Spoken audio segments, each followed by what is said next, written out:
Chemistry सीईटीमध्ये एकटा chemical थर्मोडायनॅमिक्समधून मागच्या वर्षी 3 प्रश्न आले, त्याच्या मागच्या वर्षी 4 प्रश्न आले. ॲव्हरेज रेट बघायचा झाला तर 2 ते 3 प्रश्न प्रत्येक वर्षी आपल्याला MST CETला केमिकल थर्मोडायनॅमिक्समधून बघायला मिळतात. नीटची गोष्ट करायची झाली तर 3 प्रश्न आपल्याला नीटला या चॅप्टरमधून बघायला मिळतात. मुलांनो, आजच्या लेक्चरमध्ये आपण 1 तास 18 मिनिटांमध्ये किंवा 1 तास जवळपास 1.5 तासामध्ये संपूर्ण केमिकल थर्मोडायनॅमिक चॅप्टर कव्हर करणार आहे. एकदम डिटेलमध्ये कव्हर करणार आहे. सर्व गोष्टी कव्हर करण्याचा प्रयत्न केलेला आहे. आपण त्याच्यामध्ये काय काय गोष्टी बघणार आहे ते मी तुम्हाला थोडक्यात सांगतो. आपण ह्या कोर्समध्ये जो कंटेंट कव्हर केला आहे म्हणजे ह्या चॅप्टरचा तो आहे, सर्वात प्रथम मी तुम्हाला इंट्रोडक्शन सांगितलं, त्याच्यानंतर मी काही टर्म सांगितल्या तुम्हाला जे थर्मोडायनॅमिक्समध्ये यूजफुल ठरणार आहे, जसं की सिस्टीम काय, सराउंडिंग काय, युनिवर्स काय ते एक्सप्लेन केलं. वर्क आणि हीटचं नेचर काय असणार ते सांगितलं आहे मी.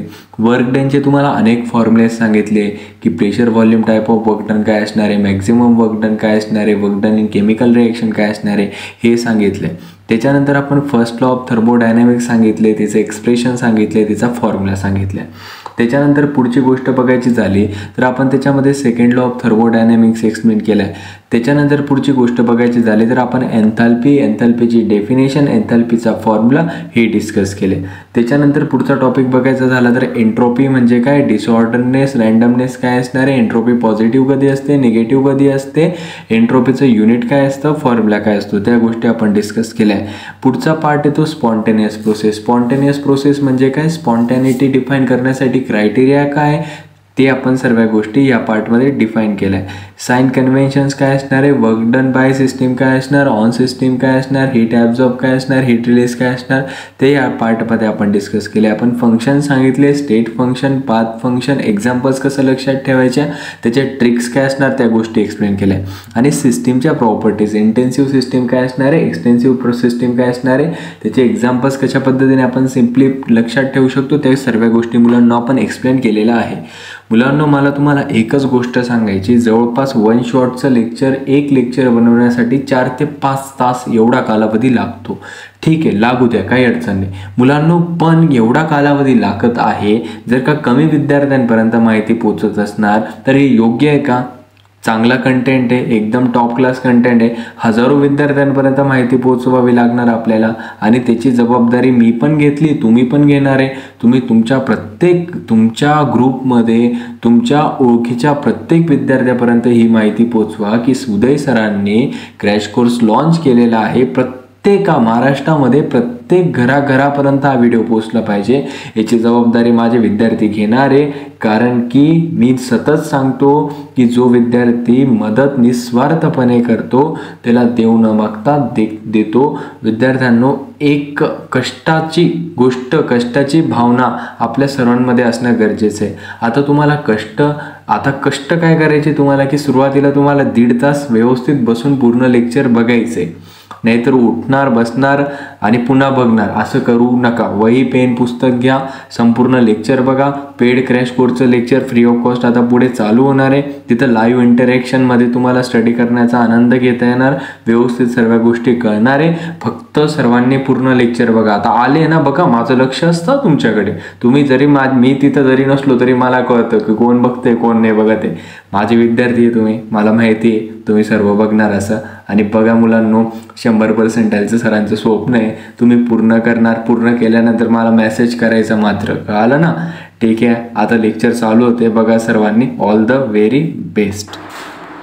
आपण केमिकल थर्मोडायनॅमिक्स या चॅप्टरला स्टार्ट करणार आहे. केमिकल थर्मोडायनॅमिक्स मुलांनो, याचा वेटेज जर का बघायचं झालं तर हा आपल्या 12वीचा 4था चॅप्टर आहे. याचं वेटेज जर का बघायचं झालं तर याचं वेटेज अप्रॉक्सिमेटली 2 to 3 क्वेश्चन्स प्रत्येक वर्षाला विचारले जातात. 2 ते 3 प्रश्न प्रत्येक वर्षी या चॅप्टरमधून विचारले जातात. त्याच्यामुळे या चॅप्टरचा आपल्याला एकदम डिटेलमध्ये अभ्यास करणं अत्यंत गरजेचं आहे. या चॅप्टरचे आपण मुख्य 2 भाग बघत असतो.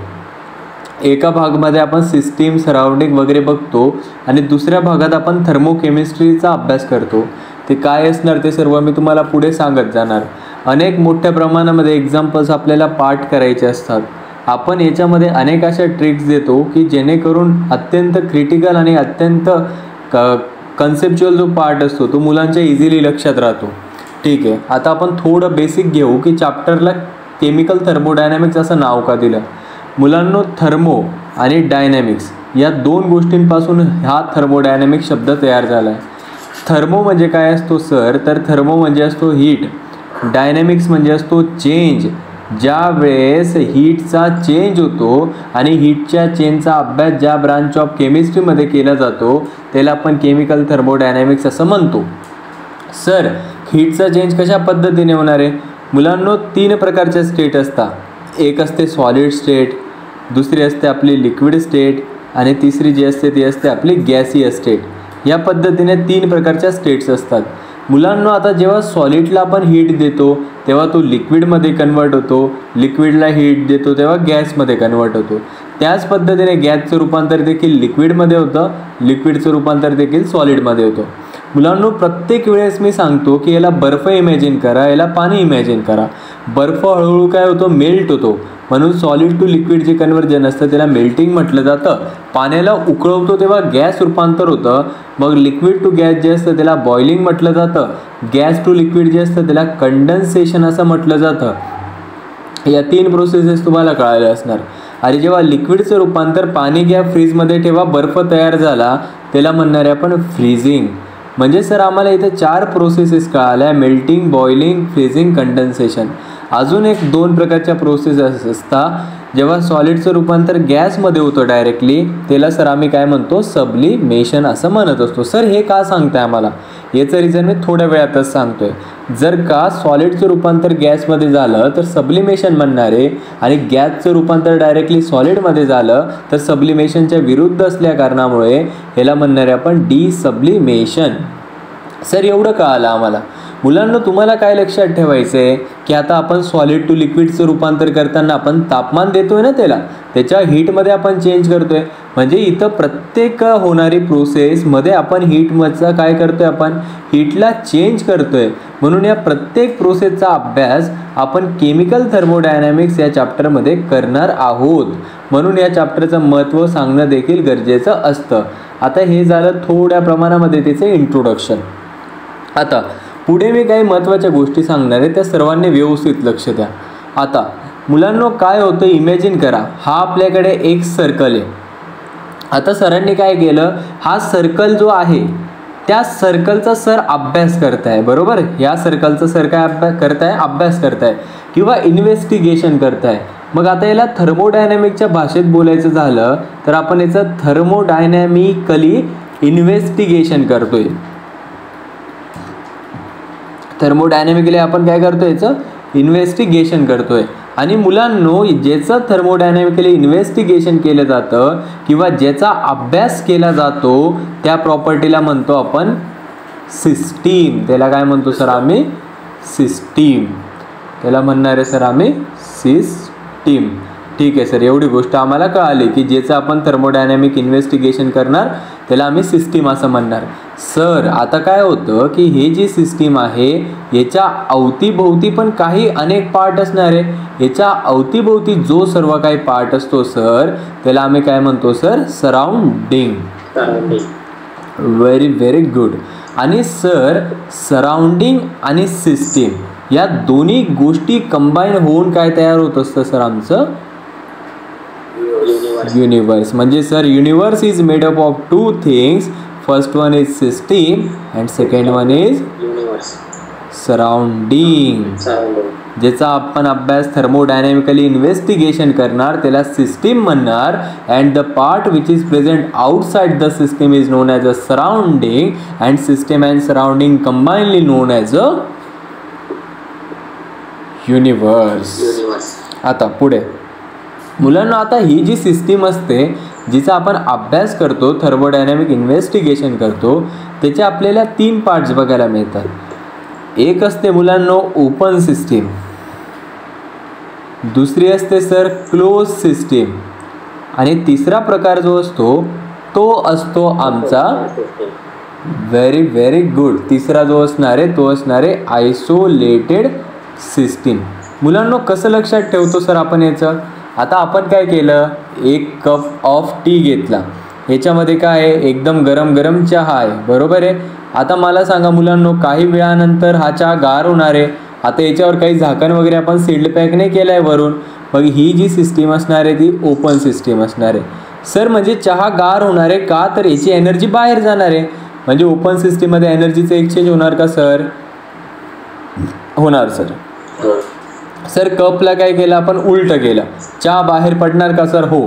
म्हणजे सिस्टीममधलं मॅटर एक्सचेंज होणार का सर? होणार. म्हणजे सर ओपन सिस्टीममध्ये एनर्जीचं पण एक्सचेंज होतं आणि मॅटरचं पण एक्सचेंज होतं. क्लोज सिस्टीममध्ये एनर्जीचं एक्सचेंज होणार आहे पण मॅटरचं एक्सचेंज होणार नाही आहे. आणि आयसोलेटेड सिस्टीममध्ये एनर्जीचं पण नाही होणार आणि मॅटरचं पण नाही होणार. मुलांनो सिस्टीम कळालं सर्व तुम्हाला? हो सर. ठीक आहे. आता ह्या ज्या सिस्टीम असतात या सिस्टीमच्या आपल्याला प्रॉपर्टीजचा अभ्यास करायचा आहे. म्हणजे काय सर मुलांनो, आपल्याला प्रॉपर्टीज ऑफ सिस्टीम अभ्यास करायचा आहे. कसला अभ्यास करायचा आहे? Properties of system. मुलांनो दोन प्रकारच्या प्रॉपर्टीज असतात. एक असते आपली इंटेन्सिव्ह प्रॉपर्टी, एक असते आपली इंटेन्सिव्ह प्रॉपर्टी आणि एक जी प्रॉपर्टी असते ती असते आपली एक्सटेन्सिव्ह प्रॉपर्टी.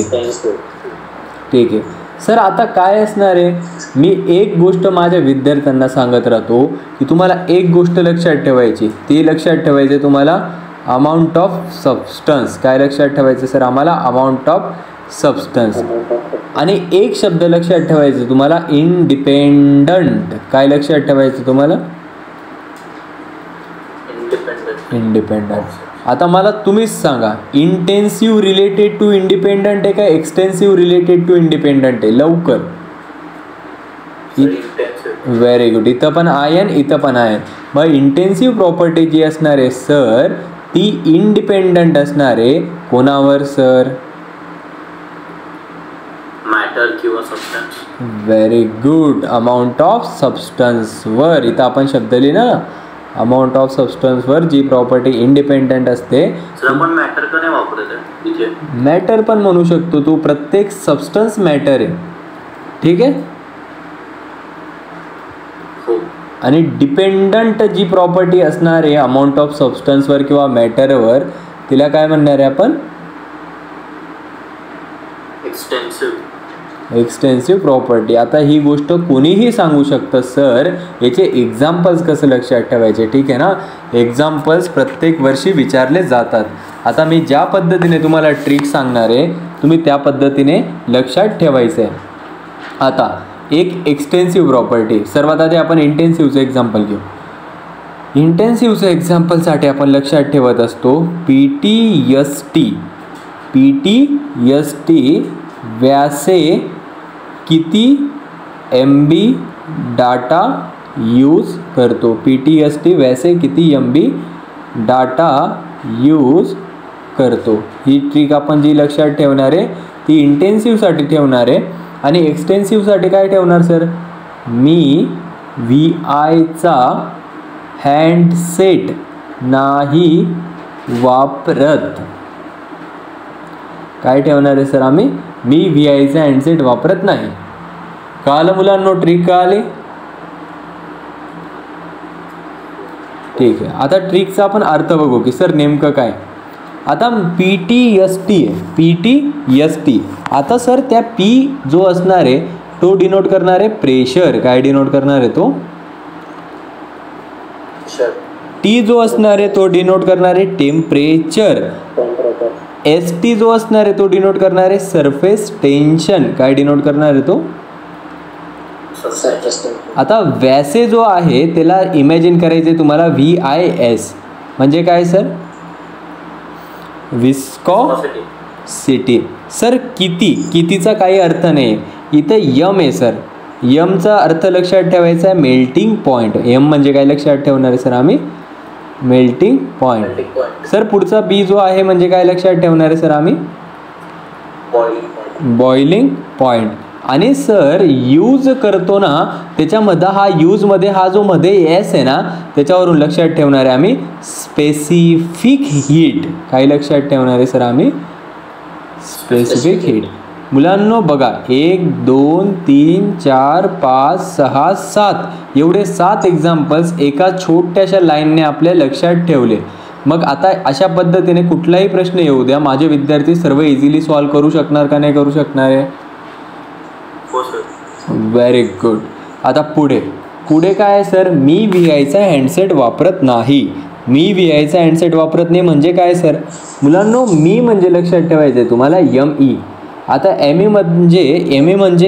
मधला जो M असणार आहे तो रिप्रेझेंट करणार आहे मास. E जो असणार आहे तो रिप्रेझेंट करणार आहे इंटरनल एनर्जी. काय रिप्रेझेंट करणार आहे सर तो? Internal energy. त्याच्यानंतर सर काय आहे? VI म्हणजे काय असणार सर? हे पहा, मीचा एक इथं पूर्ण फुल फॉर्म तुम्ही लक्षात ठेवा. मास डिनोट करते, मी डिनोट करते मास. V डिनोट करते इथं व्हॉल्यूम. I डिनोट करतोय VI मधला इंटरनल एनर्जी. आणि हँडसेट मधला H जो आहे तो डिनोट करतोय हीट कॅपॅसिटी. आणि हिच्यामधला N डिनोट करतोय नंबर ऑफ मोल. काय डिनोट करतोय सर? Number of moles.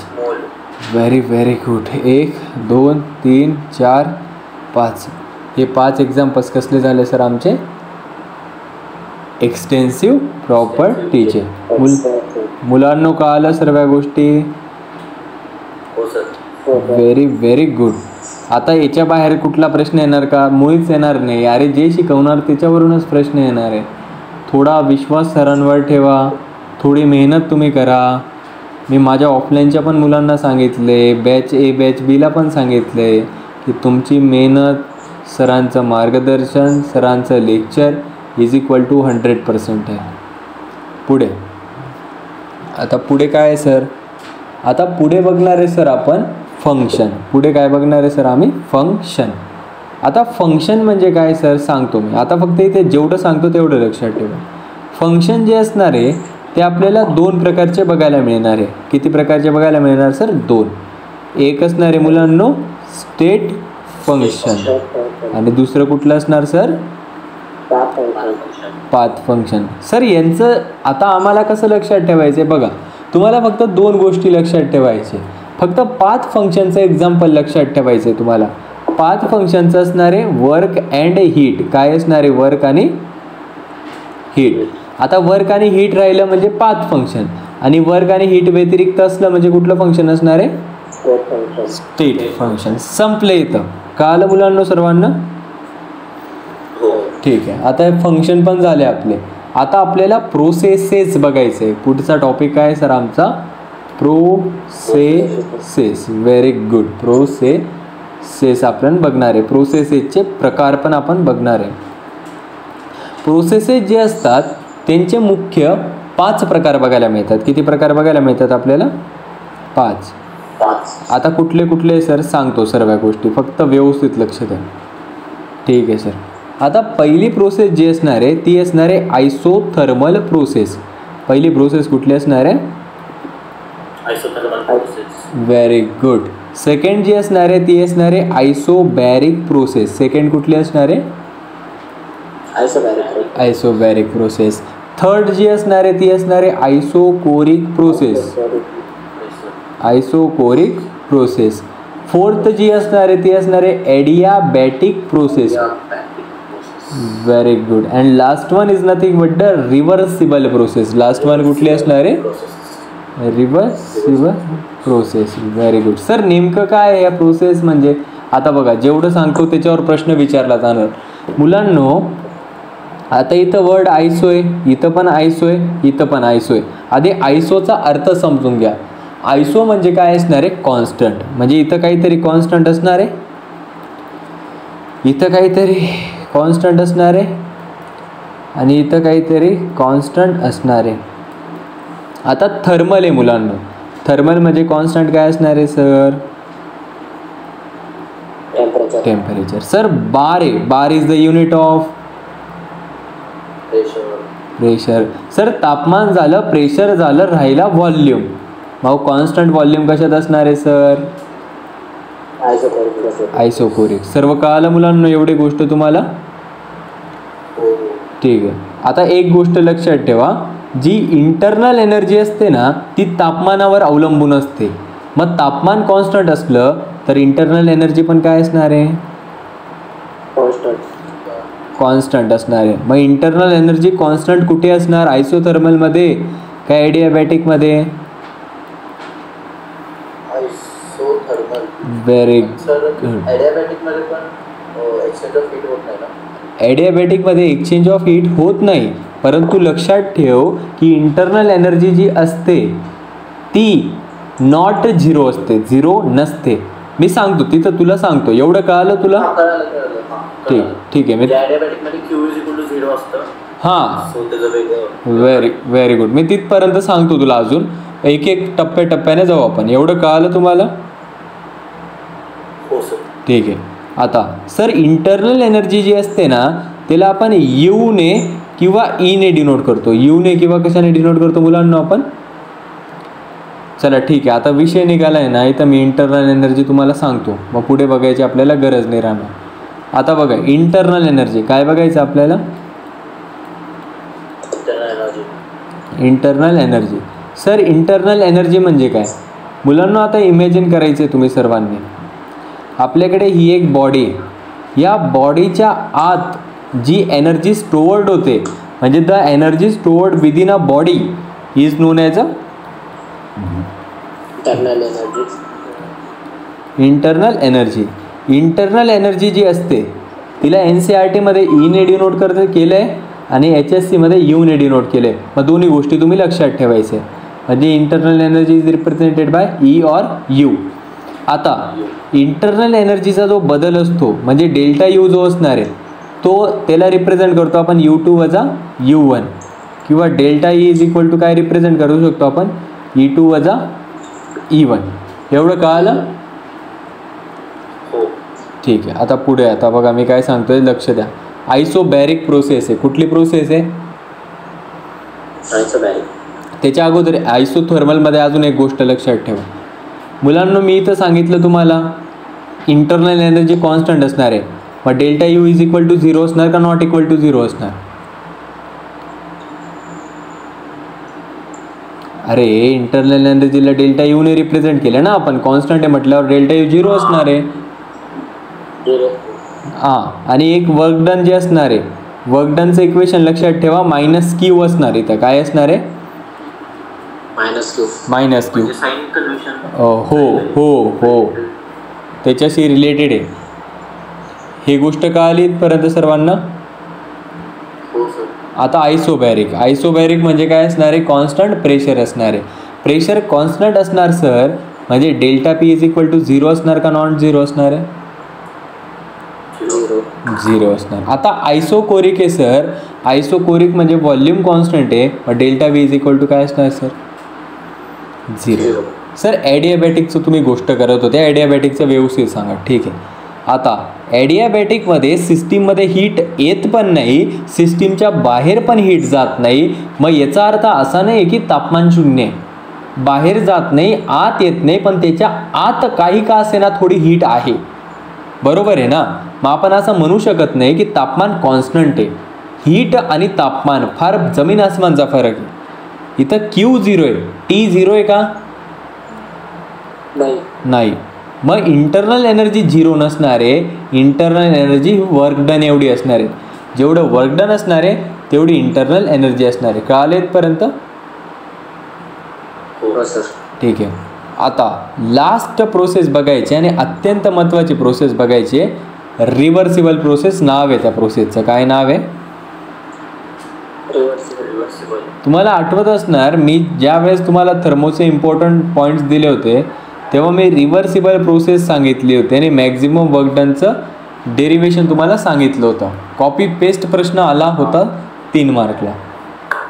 पुढे रिव्हर्सिबल प्रोसेस जी असते मुलांनो, त्याच्यामध्ये वर्क डन फाइंड करण्यासाठी तुम्हाला एक फॉर्म्युला लक्षात ठेवायचा आहे. तो असणार आहे मॅक्झिमम वर्क डनचा. मॅक्झिमम वर्क डन कुठे बघायला मिळणार आहे आपल्याला? रिव्हर्सिबल प्रोसेसमध्ये जे वर्क डन बघायला मिळतं ते असतं मॅक्झिमम वर्क डन. आणि मॅक्झिमम वर्क डन जे असतं त्याचा फॉर्म्युला असतो सर, काय असतो सर त्याचा? Minus 2.3 nRT log to the base 10 V2 upon V1.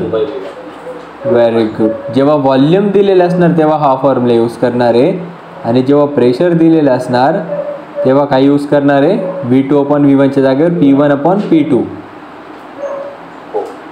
ठीक आहे, म्हणजे NRT log to the base 10 P1 upon P2. एवढी त्या गोष्टीला पण एक कंडिशन नाही ना. कुठल्या गोष्टीला? रिव्हर्सिबलला म्हणजे कॉन्स्टंट नाही कॉन्स्टंट टेम्परेचरवर V2 upon V1 is equal to P1 upon P2 असणार. हां बरोबर आहे. अरे तो बॉइल्स लॉ अप्लाय होतोय ना, तुला आठवतंय का? बॉइल्स लॉ काय सांगितलं आपल्याला? बॉइल्स लॉने सांगितलं की जो प्रेशर असणार आहे तो इन्व्हर्सली प्रोपोर्शनल असतो व्हॉल्यूमच्या कॉन्स्टंट टेम्परेचरला. कॉन्स्टंट काय असतं? टेम्परेचर. मुलांना तुम्हीच थोडा कॉमन सेन्स यूज करा. कॉन्स्टंट टेम्परेचर आहे म्हटल्यावर प्रोसेस कुठली असणार आहे? मग आता मला सांगा, जर का प्रेशर आणि व्हॉल्यूम इन्व्हर्सली प्रोपोर्शनल आहे तर P1 अपॉन P2ला मी V2 अपॉन V1 नाही लिहू शकत. ठीक आहे ना? कॉन्स्टंट टेम्परेचर असणार आहे ही गोष्ट तर नक्की आहे, ही कंडिशन तर असावीच लागणार आहे, तेव्हाच हा फॉर्म्युला यूज होणार आहे. कळालं? ठीक आहे. आता काय लक्षात ठेवायचं ते समजून घ्या जरा. आता जेव्हा मॅक्झिमम वर्क डन कधी बघायला मिळणार आहे आपल्याला? आता इमॅजिन करा, हा आपल्याकडे सिलेंडर होता, सिलेंडरमध्ये हा एक पिस्टन होता, या पिस्टनची मुवमेंट होते, मुवेबल पिस्टन आहे, आणि याच्यामध्ये आपण गॅस फिल्ड केला आहे. आता इथं एक्सपान्शन होतं. इथं काय होतंय सर? एक्सपान्शन होतोय, म्हणजे गॅसचा प्रेशर, आतला प्रेशर जास्त असणार का कमी असणार आहे? जास्त असणार सर. एक्सपान्शन होतोय म्हटल्यावर पिस्टन वर जाणार तर आतला प्रेशर जास्त असणार ना, आतला फोर्स जास्त असणार आहे. आतला जो फोर्स असणार आहे त्याला आपण ड्रायव्हिंग फोर्स म्हणणार आहे. कुठला फोर्स म्हणणार आहे सर त्याला आम्ही?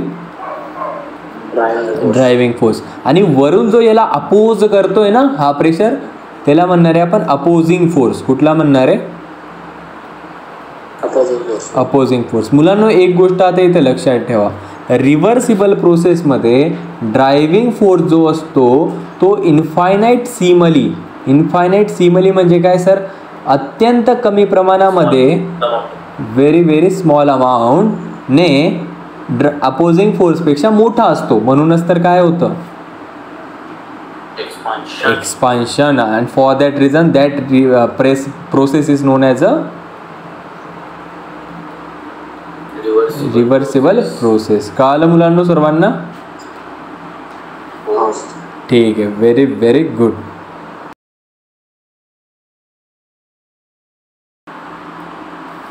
ठीक आहे. आता आपल्याला नेक्स्ट पार्ट बघायचा आहे सर, साइन कन्व्हेन्शन्स एवढा महत्त्वाचा पार्ट दुसरा कुठला सुद्धा नाही. साइन कन्व्हेन्शन्सला अनेक विद्यार्थी निग्लेक्ट करतात आणि तिथं एवढ्या मोठ्या मिस्टेक करून येतात की त्यांनासुद्धा सुचत नसतं. आता साइन कन्व्हेन्शन्स का महत्त्वाचे आहे सर? सांगतो सर्व गोष्टी. आता इमॅजिन करायचे सर्वांनी, एकदम व्यवस्थित इमॅजिन करा. आता काय केलं आपण, आपण याला सिस्टीम कन्सिडर केले, याला आपण काय कन्सिडर केलं? सिस्टीम. आता ज्या वेळेस आपण सिस्टीमवर वर्क करतो, म्हणजे work done on the system करतो, म्हणजे सिस्टीमवर वर्क करतो आपण, तेव्हा वर्क डनची व्हॅल्यू काय येते? तेव्हा सिस्टीमचं वर्क डन तर वाढणार आहे, वर्क डनची व्हॅल्यू काय येणार आहे?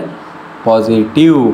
आणि जेव्हा सिस्टीम वर्क करते म्हणजे वर्क डन बाय सिस्टीम होतं, तेव्हा सिस्टीमची एनर्जी किंवा ऊर्जा तर कमी होणार आहे, मग तेव्हा वर्क डनची व्हॅल्यू काय होणार आहे? निगेटिव्ह. Very good.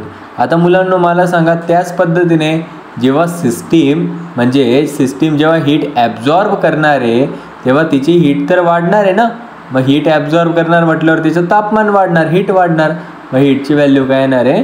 निगेटिव्ह. आणि ज्यावेळेस सिस्टीम हीट जी असणार आहे पॉझिटिव्ह येणार आहे का वरची व्हॅल्यू? Very good. आणि हीट जेव्हा रिलीज करणार आहे तेव्हा व्हॅल्यू काय येणार आहे? क्यूची निगेटिव्ह. म्हणजे work done on the system positive, work done by the system negative, heat absorb bye the system positive and heat release by the system is negative. मुलांना गोष्ट क्लिअर झाली सर्वांना? आता बघा मुलांना हे झालं आपलं साइन कन्व्हेन्शनबद्दल.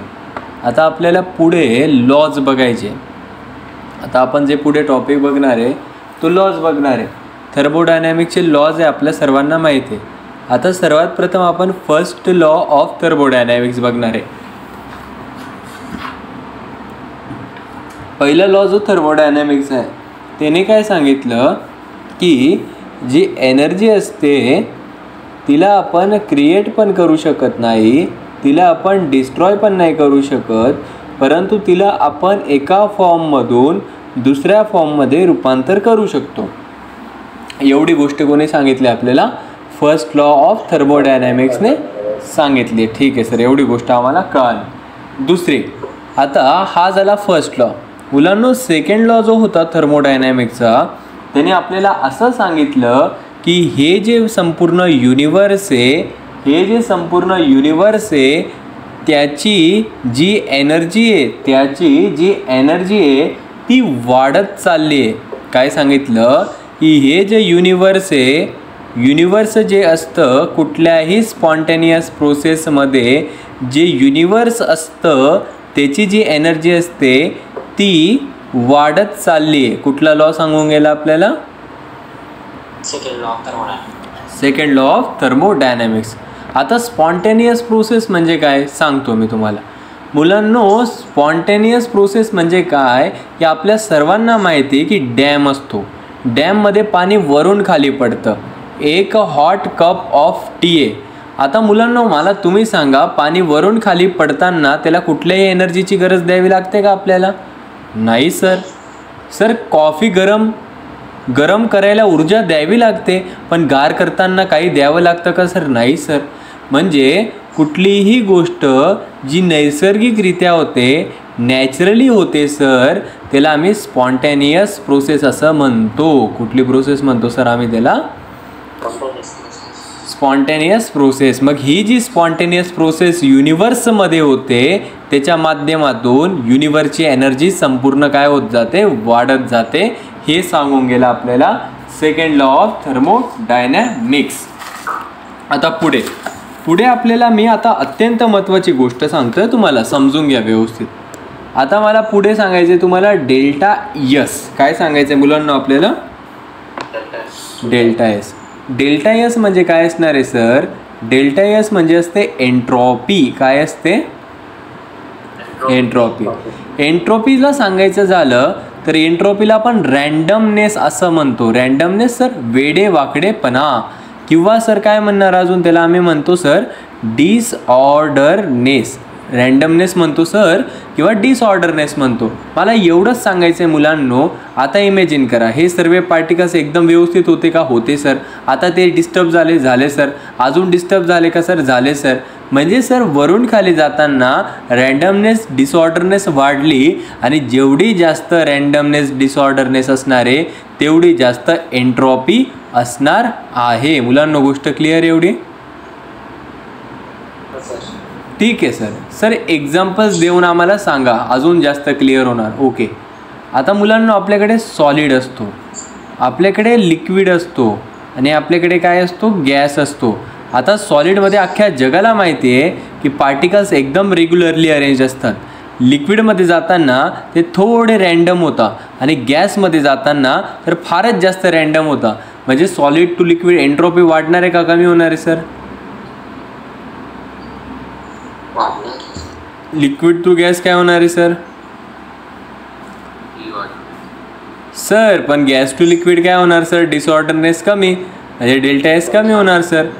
लिक्विड टू सॉलिड नाही, बिलकुल नाही. अरे मी काय सांगितलं तुला की हे दोन्ही विद्यार्थी एकमेकांच्या जवळ आहे, बरोबर. आता हे एकदम दूर गेले म्हणजे रँडमनेस वाढले ना त्यांच्यामधली, डिसऑर्डरनेस वाढले ना. मग जर काय हे दूर जात आहे तर रँडमनेस वाढणार, तर डेल्टा एस पण काय होणार आहे सर? म्हणजे रँडमनेसवर फक्त हो, फक्त रँडमनेसवर डिपेंड आहे, बाकी काही सुद्धा नाही. आता पुढे, आता डेल्टा एचचं युनिट विचारलं जाऊ शकतं. डेल्टा एचचा आधी फॉर्म्युला लक्षात ठेवा. Delta S is equal to Q reversible upon T. T म्हणजे काय सर? तापमान. आणि क्यू रिव्हर्सिबल म्हणजे काय? Heat given at reversible process. आता मुलांनो, हीट जी असते त्याचं युनिट जूल असतं आणि तापमान जे असतं त्याचं युनिट केल्विन असतं.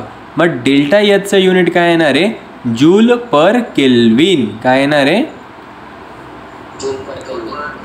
2024 MHT CET क्वेश्चन येणार का सर? हो. आता पुढे, एवढं कळालं सर्वांना?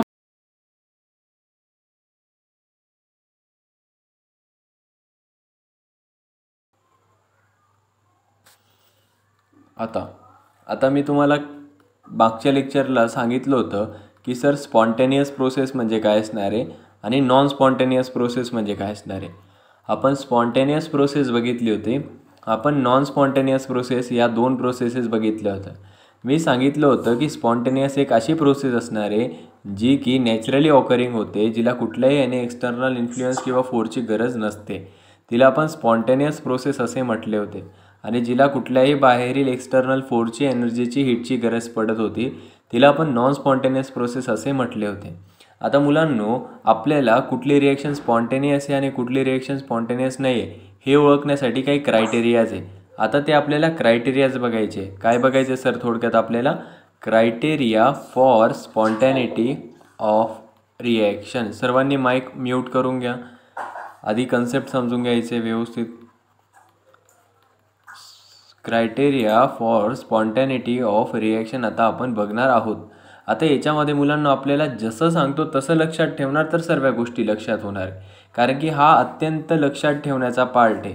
ठीक आहे, आणि आपण ते इझिली लक्षात ठेवू शकतो. सर कसं सांगतोय? आता मुलांनो, आता बघा, मी तुम्हाला 4 गोष्टी सांगणार आहे. किती गोष्टी सांगणार आहे सर? तुम्ही आम्हाला 4 गोष्टी सांगणार आहे. त्या कशा असणार, काय असणार ते मी तुम्हाला इथं व्यवस्थित एक्सप्लेन करतोय. ठीक आहे. आता बघा, मी इथं हा जो एक कॉलम ड्रॉ केलेला आहे त्याच्यामध्ये तुम्हाला 4 कॉलम्स दिसत आहे आणि 4 व्हर्टिकल लाईन्स दिसत आहे. सर याचा अर्थ काय झाला? 1 मिनटं, सर्व गोष्टी मी एक्सप्लेन करतोय. आता मुलांनो, चला ठीक आहे, कॉलमला असू द्या तिकडं. आता मुलांनो बघा, इकडं आपण काय करतोय, आता मी इथं डेल्टा एच कन्सिडर केला आहे. ठीक आहे, डेल्टा एच म्हणजे सरांनी तुम्हाला सांगितलं की डेल्टा एच म्हणजे काय असणार आहे sir? Enthalpy, change in enthalpy जी असणार तिला आपण डेल्टा एच असे म्हणणार आहे. ठीक आहे, त्याच्यानंतर मी इकडं डेल्टा एस लिहिणार आहे, त्याच्यानंतर मी इकडं डेल्टा जी लिहिणार आहे आणि त्याच्यानंतर मी इथं रिॲक्शन लिहिणार आहे. आता एवढीच गोष्ट लक्षात ठेवायची तुम्हाला की आपण काय केलं, इथं डेल्टा एच लिहिला, इथं डेल्टा एस लिहिला, इथं डेल्टा जी लिहिला आणि ती रिॲक्शन कुठली असणार आहे आपण ते लिहिणार आहे. मुलांनो, डेल्टा एच जो असणार आहे, डेल्टा एच असणार आहे change in enthalpy. Delta H म्हणजे असणार आहे change in enthalpy. Delta H जो असणार आहे तो असणार आहे चेंज इन एंट्रॉपी आणि डेल्टा जी जो असणार आहे तो असणार आहे change in Gibbs free energy. आणि इकडं जो लास्ट बट नॉट लिस्ट जो कॉलम आहे तो रिप्रेझेंट करणार आहे रिॲक्शनला. आता मी जसं सांगतो तसं व्यवस्थित लक्षात ठेवायचं आहे. जेव्हा डेल्टा एच निगेटिव्ह असणार, जेव्हा डेल्टा एच पॉझिटिव्ह असणार, जेव्हा डेल्टा एच पॉझिटिव्ह निगेटिव्ह असणार आणि त्याच्यानंतर जेव्हा डेल्टा एच हा पॉझिटिव्ह असणार, आपण ऑलरेडी सांगितलं आहे की ज्या वेळेस डेल्टा एच निगेटिव्ह असतो तेव्हा रिॲक्शन जी असते ती एक्झोथर्मिक असते, कारण की तिकडनं हीट ही रिलीज होत असते. मग जेव्हा पण डेल्टा एचची व्हॅल्यू निगेटिव्ह येते तेव्हा तुम्हाला रिॲक्शनला कन्सिडर करायचं असतं एक्झोथर्मिक. मग इथं कुठली असणार सर? एंडोथर्मिक, कारण की डेल्टा एचची व्हॅल्यू काय आली इथं? पॉझिटिव्ह आली सर. आता इथं खाली पण सर निगेटिव्ह आहे म्हटल्यावर कुठली रिॲक्शन असणार आहे सर? ती एक्झोथर्मिक. आता खालीचं पॉझिटिव्ह आहे, पॉझिटिव्ह रिप्रेझेंट करतोय, ही रिॲक्शन जी आहे ती एंडोथर्मिक आहे. सर म्हणजे इथं आम्हाला 4 गोष्टी कळाल्या की एंडोथर्मिक कसं ओळखायचं आणि एक्झोथर्मिक कसं ओळखायचं. On the basis of sign of change in enthalpy of reaction we can be identify the type of reaction. आता पुढे सर इथं आम्हाला एवढी गोष्ट सर इझिली कळाली. आता पुढे मुलांना पुढे तुम्हाला लक्षात ठेवायचं आहे डेल्टा एस. आता पुढे लक्षात ठेवायचं आहे डेल्टा एस. आपण डिस्कस केलं आहे की डेल्टा एस म्हणजे एंट्रोपी असणार आहे. आता जेव्हा डेल्टा एच निगेटिव्ह असणार तेव्हा डेल्टा एसला तुम्हाला पॉझिटिव्ह लिहायचं आहे.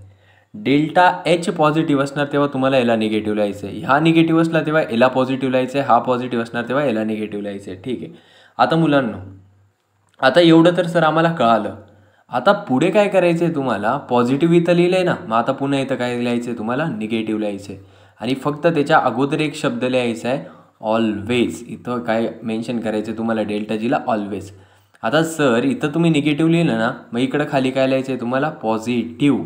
ठीक आहे. आता जसा वर एक शब्द लिहिला तसाच खाली एक शब्द रिपीट करायचा आहे, ऑलवेज. आता खाली खाली काय करायचं आहे मुलांना, तुम्हाला निगेटिव्ह लिहायचं आहे. सुरुवातीला काय लिहायचं आहे सर आम्हाला, निगेटिव्ह. आता निगेटिव्ह कधी असणार, जेव्हा तापमान काय असणार आहे, लो असणार आहे तिसऱ्या केसमध्ये.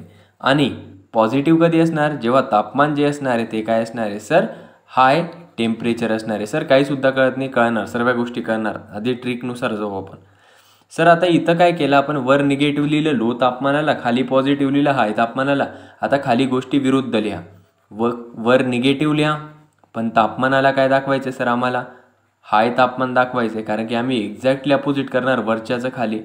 खाली पॉझिटिव्ह लिहा, काही अडचण नाही, परंतु खाली हाय आहे तरी तर लो लिहा आणि टेम्परेचर लिहा.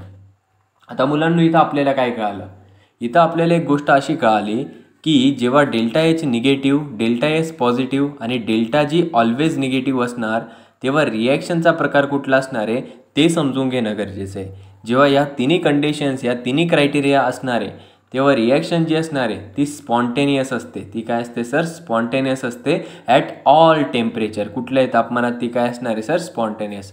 आता ज्यावेळेस delta H positive, delta S negative आणि डेल्टा जी ऑलवेज पॉझिटिव्ह असणार आहे, तेव्हा रिॲक्शनचा क्रायटेरिया चेंज होतो आणि रिॲक्शनचा क्रायटेरिया चेंज होऊन ती प्रोसेस जी असते ती नॉन स्पॉन्टेनियस असते सर. सर इथं आम्हाला एवढी गोष्ट पण कळाली. आता पुढे मुलांनो, ज्यावेळेस delta H negative, delta S positive आणि जेव्हा डेल्टा जी निगेटिव्ह असणार लो तापमानामध्ये आणि डेल्टा जी पॉझिटिव्ह असणार हाय तापमानामध्ये, तेव्हा थोडासा तुम्हाला कॉमन सेन्स लावायचा आहे की जेव्हा डेल्टा जी हा निगेटिव्ह होता सर, तेव्हा प्रोसेस स्पॉन्टेनियस होती. मग आता इथं ज्या वेळेला डेल्टा जी निगेटिव्ह असणार आहे ह्या केसमध्ये, तेव्हा प्रोसेस कुठली असणार आहे सर, स्पॉन्टेनियस असणार आहे. परंतु तापमान जे असणार आहे स्पॉन्टेनियससाठी ते लो तापमान असणार आहे. म्हणजे स्पॉन्टेनियस तर असणार सर, पण ते लो टेम्परेचरला. आता थोडा इथं कॉमन सेन्स लावा. इथं डेल्टा जी हा पॉझिटिव्ह आहे आणि डेल्टा जी जेव्हा पॉझिटिव्ह होता तेव्हा प्रोसेस ही नॉन स्पॉन्टेनियस होती. म्हणजे हाय तापमानामध्ये जी प्रोसेस असणार आहे सर, ती असणार आहे आमची नॉन स्पॉन्टॅनियस. कधी सर, जेव्हा तापमान काय देणार आहे सर, आम्ही हाय टेम्परेचर देणार आहे सर. सर एवढी गोष्ट आम्हाला कळाली. आता सेम केस तुम्हाला इथं रिपीट करायचे. जेव्हा डेल्टा एचची व्हॅल्यू निगेटिव्ह असणार आहे, तेव्हा डेल्टा जीची व्हॅल्यू निगेटिव्ह असणार हाय तापमानामध्ये आणि डेल्टा जीची व्हॅल्यू निगेटिव्ह असते तेव्हा काय असणार आहे, ही प्रोसेस स्पॉन्टेनियस असणार आहे सर. पण तापमान काय असणार आहे एक्झोथर्मिकच्या केसमध्ये, तापमान हे हाय तापमान असणार आहे आणि खाली तापमान काय असणार आहे सर, नॉन स्पॉन्टेनियससाठी लो तापमान असणार आहे सर. म्हणजे उद्या उठून आम्हाला जर का प्रश्न विचारला असते एक्झामिनरने की तुमच्याकडे डेल्टा एचची व्हॅल्यू निगेटिव्ह आहे, तुमच्याकडे डेल्टा एचची व्हॅल्यू पॉझिटिव्ह आहे आणि डेल्टा जीची ऑलवेज निगेटिव्ह आहे, तर मला सांगा तुम्ही रिॲक्शन कुठली असणार, स्पॉन्टेनियस का नाही. तर तुम्हाला सांगता यायला पाहिजे की स्पॉन्टेनियस असणार आहे, कारण की आमच्या सरांनी आम्हाला 4च क्रायटेरिया सांगितले. हे 4 क्रायटेरियाची ट्रिक आम्हाला कळाली. आम्ही इझिली आयडेंटिफाय करू शकतो की कोण स्पॉन्टेनियस आहे, कोण नॉन स्पॉन्टेनियस आहे. कोण स्पॉन्टेनियस तर आहे खरं, पण कमी तापमानात कोण आहे आणि जास्त तापमानात कोण आहे, या सर्व गोष्टी मुलांनो आपल्याला लक्षात ठेवणं गरजेचं आहे. हे सर्व तुम्हाला कळालं असणार अशी मला खात्री आणि विश्वास पण आहे. आता अशा पद्धतीने आपण आताचा जो टॉपिक बघितला तो होता कुठल्याही केमिकल रिॲक्शनचा स्पॉन्टेनियस आणि नॉन स्पॉन्टेनियस ओळखण्याचा क्रायटेरिया. आता नेक्स्ट टॉपिक बघणार आहोत आपण. आता आपण काही फॉर्म्युलेज बघणार आहे जे की केमिकल थर्मोडायनॅमिक्समध्ये अत्यंत महत्त्वाचा रोल प्ले करणार आहे. ठीक आहे. आता बघा, व्यवस्थित लक्ष द्या सर्वांनी. सर्वात प्रथम आपण फॉर्म्युला 1 बघतो, pressure volume type of work done. Pressure volume type of work done मुलांनो, ज्याच्यामध्ये प्रेशर आणि व्हॉल्यूम इन्व्हॉल्ड असतो फक्त, आणि तेव्हा जे वर्क डन होतं त्याला आपण pressure volume type of work done असं म्हणतो. आता pressure volume type of work done जे असतं त्याच्यामध्ये आपल्याला एक फॉर्म्युला लक्षात ठेवायचा असतो की work done is equal to minus P external into delta V. हा काय असतो सर आमचा जेव्हा pressure volume type of work done असतं तेव्हाचा फॉर्म्युला असतो. काय sir work done is equal to minus P external into delta V. Sir P external म्हणजे काय असणार आहे मुलांनो? पी एक्सटर्नल म्हणजे असतो एक्सटर्नल प्रेशर. पी एक्सटर्नल म्हणजे काय असतो? External pressure. त्याच्यानंतर सर डेल्टा व्ही म्हणजे काय असणार आहे मुलांनो? डेल्टा व्ही म्हणजे असतो चेंज इन व्हॉल्यूम. काय असणार आहे सर? Change in volume. आता सर डेल्टा व्हीची व्हॅल्यू आम्ही कशी फाइंड करतो? तर delta V is equal to असतो V2 minus V1 final volume वजा इनिशियल व्हॉल्यूम. हा डेल्टा व्हीचा फॉर्म्युला असतो. पहिल्या फॉर्म्युल्यावर अनेक वेळेस CET MST CETवर प्रश्न विचारले जातात. अनेक वेळेस सोपे सोपे प्रश्न एकदम सिंपल V2 दिला, V1 दिला, पी एक्सटर्नल दिला, वर्क डन विचारलं, अशा पद्धतीचे सोपे सोपे प्रश्न विचारले जातात. आता पुढे, आता हा झाला pressure volume type of work डनसाठीचा फॉर्म्युला. आता सेकंड फॉर्म्युला मुलांना, सेकंड फॉर्म्युला पण वर्क डनचाच आहे, पण हे जे वर्क डन असणार आहे ते असणार आहे मॅक्झिमम वर्क डन. जसं की मी तुम्हाला मागेच सांगितलं रिव्हर्सिबल प्रोसेसमध्ये की जेव्हा मॅक्झिमम वर्क डन असतं तेव्हा आम्हाला फॉर्म्युला माहिती आहे सर. तो फॉर्म्युला परत एकदा मी रिपीट करतो आहे कारण की महत्त्वाची गोष्ट आहे, 100 वेळेस रिपीट होतात प्रश्न. आता मॅक्झिमम वर्क डनचा फॉर्म्युला तुम्ही सांगितलं सर -2.303. त्याच्यानंतर होता सर NRT, त्याच्यानंतर होता लॉग टू द बेस 10 आणि V2/V1 हा एक फॉर्म्युला होता. ठीक आहे सर. जेव्हा प्रेशर होता सर तेव्हा तुम्ही आम्हाला एक फॉर्म्युला सांगितला होता की फक्त V2/V1च्या जागेवर आम्हाला P1/P2 करायचा होता. सर एवढी गोष्टसुद्धा आम्हाला कळाली सर. आता फॉर्म्युलेज बघतोय ना आपण इम्पॉर्टंट, त्याच्यामुळे मला एक गोष्ट रिपीट करावी लागणार. मॅक्झिमम वर्क डन सर आमचा फॉर्म्युला क्लिअर झाला. आता पुढे मुलांनो, त्याच्यानंतर आपण तिसरा फॉर्म्युला बघितला होता इंटरनल एनर्जी, जी डेल्टा यूने रिप्रेझेंट करणार आहे. तिचा फॉर्म्युला असतो U2 वजा U1 फायनल इंटरनल एनर्जी वजा इनिशियल इंटरनल एनर्जी. मुलांनो, चौथा फॉर्म्युला बघायचा आपल्याला फर्स्ट लॉ ऑफ थर्मोडायनॅमिक्ससाठी. एकदम महत्त्वाचा फॉर्म्युला आहे फर्स्ट लॉ ऑफ थर्मोडायनॅमिक, जे की सांगितलं ना आपण की एनर्जीला आपण क्रिएट पण नाही करू शकत, डिस्ट्रॉय पण नाही करू शकत, परंतु एका फॉर्ममधून दुसऱ्या फॉर्ममध्ये रूपांतर करू शकतो. आता आपल्याला काय करायचं आहे, फर्स्ट लॉ ऑफ थर्मोडायनॅमिक्ससाठी एक इक्वेशन फॉर्म करायचं आहे. त्या इक्वेशनच्या माध्यमातून आपल्याला सांगायचं आहे. मुलांनो, फर्स्ट लॉ ऑफ थर्मोडायनॅमिक्सचा फॉर्म्युला असतो delta U is equal to Q plus W. Repeat करा सर्वांनी, काय असणार आहे formula? Delta Q plus delta Q is equal to delta Q आहे का कृष्णा? व्यवस्थित लक्ष दे. Delta U is equal to Q plus W. आता मुलांनो, मला तुम्ही थोडा कॉमन सेन्सने सांगा, डेल्टा U म्हणजे काय असणार आहे sir? Change in internal energy असणार सर डेल्टा U म्हणजे. सर Q म्हणजे काय असणार आहे सर? Qची व्हॅल्यू पॉझिटिव्ह आहे, म्हणजे heat absorb by system or release by system. Very good sir. Work डनची व्हॅल्यू पॉझिटिव्ह आहे, म्हणजे work done on the system केलं जातं का बाय द सिस्टीम केलं जातं आहे sir? On the system. Very good, very good. First law of thermodynamics finish झाला. आता पुढे मुलांनो, मी प्रत्येक MCQची गोष्ट करतोय. इथे फॉर्म्युलेज म्हणजे नुसते फॉर्म्युलेज सांगत नाही, मी सर्व प्रश्नांचा अभ्यास केला आणि प्रश्न काय आले ते सांगतोय मी. आता पाचवा प्रश्न, पाचवा फॉर्म्युला मुलांनो, आयसोथर्मल प्रोसेस आहे. कुठली प्रोसेस आहे? आयसोथर्मल. आता आयसोथर्मल प्रोसेस आहे, टेम्परेचर असणार का कॉन्स्टंट? हो, टेम्परेचर कॉन्स्टंट असणार, तर डेल्टा U पण काय असणार सर? कॉन्स्टंट. हा झाला CETचा मोस्ट फेवरेट क्वेश्चन. आता पुढे ॲडियाबॅटिक प्रोसेस. आता ॲडियाबॅटिकमध्ये काय लक्षात ठेवायचं सर आम्हाला सांगतो. आता ॲडियाबॅटिक प्रोसेस होती Q इज इक्वल टू, तुम्हाला माहिती झालं Q इज इक्वल टू काय?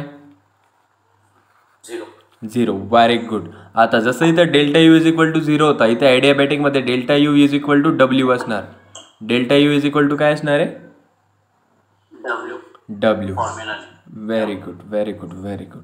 आता पुढे हे झाले लहान लहान मुलांच्या गोष्टी. चला अजून मी तुम्हाला सांगतो. एक 7वा प्रश्न विचारला गेला आहे की आयसोकोरिक प्रोसेसमध्ये फॉर्म्युला कुठला तयार होणार आहे? आयसोकोरिक प्रोसेस तुम्हाला माहिती आहे ना, कॉन्स्टंट काय असतं आयसोकोरिकमध्ये? व्हॉल्यूम.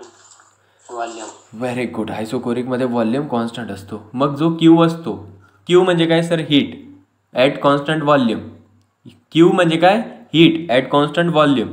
त्याची व्हॅल्यू जी असते ती डेल्टा यू एवढी असते. कोणा एवढी असते सर? Delta U. ही झाली 7वी प्रोसेस. आता 8वी बघायची आपल्याला मुलांना. आयसोकोरिक झाली. आता आयसोबॅरिक बघून घेऊ एकदा. आयसोबॅरिकमध्ये काय होतं? आयसोबॅरिक प्रोसेस जी असणार आहे त्याच्यामध्ये काय असणार सर? प्रेशर कॉन्स्टंट असणार. Very good sir. इथं आम्हाला काय रिलेशन लक्षात ठेवायचं? माझ्यासोबत रिपीट करा सर्वांनी. QP is equal to delta H. आता मुलांनो इथं QV कळालं तुम्हाला की heat at constant volume, QP कळालं तुम्हाला हीट ॲट कॉन्स्टंट प्रेशर.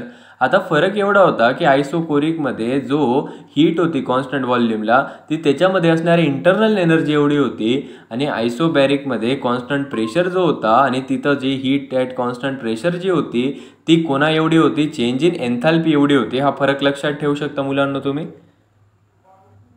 हो सर. ठीक आहे. Very good. आता हे झाले आपले प्रोसेसेस. बघा प्रत्येक प्रश्न सर कव्हर करता. प्रत्येक प्रश्न कव्हर करण्याचा प्रयत्न चालू आहे आधीच सांगतोय. त्याच्यामुळे लक्ष तर एकदम व्यवस्थित पाहिजे. आता सर बोल. एक गोष्ट सांगायची होती इम्पॉर्टंट आपल्याला. बोल. सर PCM ग्रुप आहे ना सर CETचा, त्याची सर डेट एक्सटेंड झाले वाटते 2 मेला आहे वाटते. आपण एकदा बघून सांगाल नंतर? ठीक आहे. मी नंतर तुला सांगतो. आता लेक्चर आधी ऐका आता व्यवस्थित. ठीक आहे. नंतर बोलू आपण त्याच्यावर. आता ठीक आहे. काय अडचण नाही. असं काही राहिलं तरी विचारायचं. एन्थॅल्पी. आता काय बघायचं आपल्याला? एन्थॅल्पी. मुलांना आता एन्थॅल्पीची गोष्ट आधी लक्षात ठेवा. एन्थॅल्पीचा फॉर्म्युला लक्षात ठेवा. Delta H is equal to delta U plus P delta V. हा फॉर्म्युला बोला सर्वांनी. Delta H is equal to delta U plus P delta V. Very good. ठीक आहे सर. हा फॉर्म्युला आम्हाला कळाला सर. सर डेल्टा एच म्हणजे आम्हाला सर्वांना माहिती आहे की डेल्टा एच म्हणजे काय असणार sir? Change in एन्थॅल्पी. Delta U म्हणजे असणार आहे change in internal energy and P is nothing but the pressure. Delta V is nothing but the change in volume. ठीक आहे सर. एवढी गोष्ट आम्हाला क्लिअर झाली. आता सर पुढे मुलांना आता लक्ष द्या.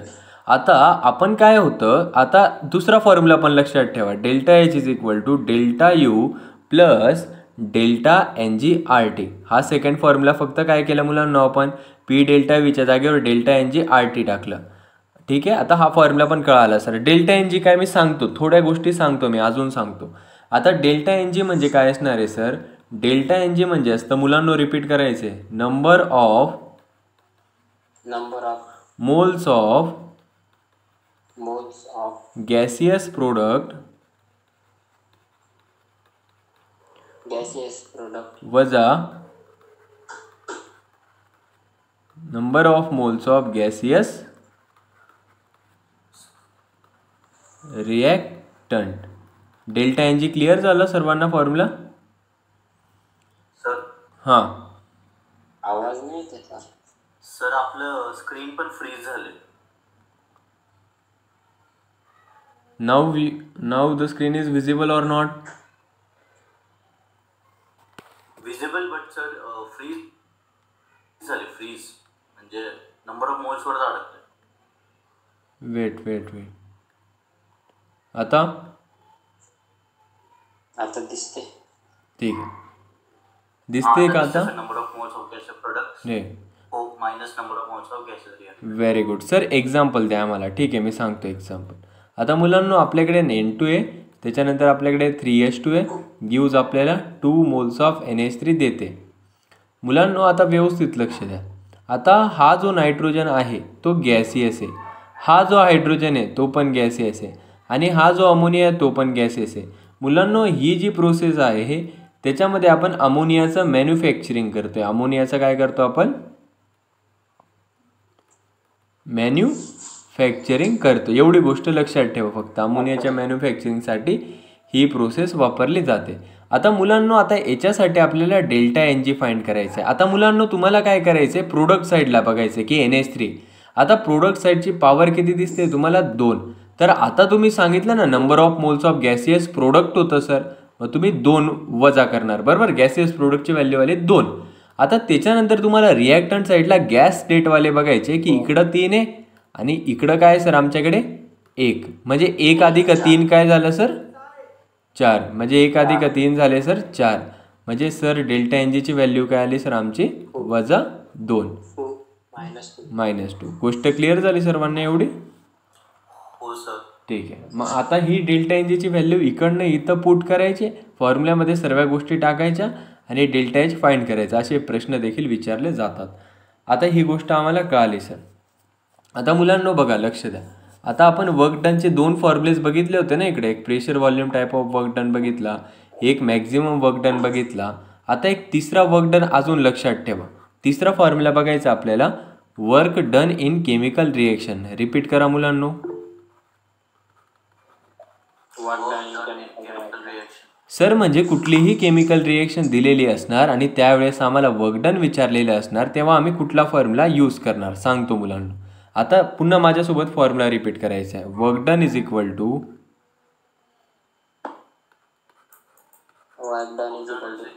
Minus delta N G R T.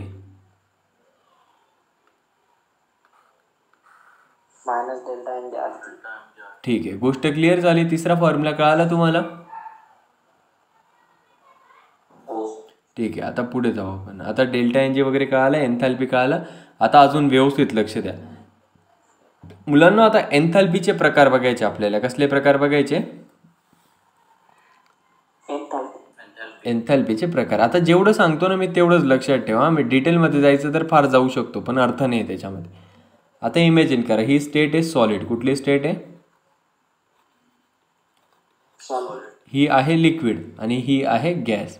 आता मुलांना बघा, आता एकतर सॉलिडचं रूपांतर लिक्विडमध्ये होणार, एकतर लिक्विडचं रूपांतर गॅसमध्ये होणार, एकतर सॉलिडचं रूपांतर डायरेक्टली गॅसमध्ये होणार. एवढी गोष्ट क्लिअर?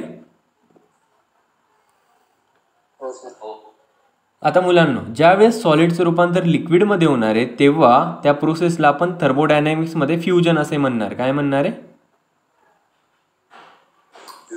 फ्युजन. लिक्विडचं जेव्हा गॅसेसमध्ये होणार तेव्हा त्याला आपण म्हणणार आहे व्हेपरायझेशन. काय म्हणणार त्याला आपण?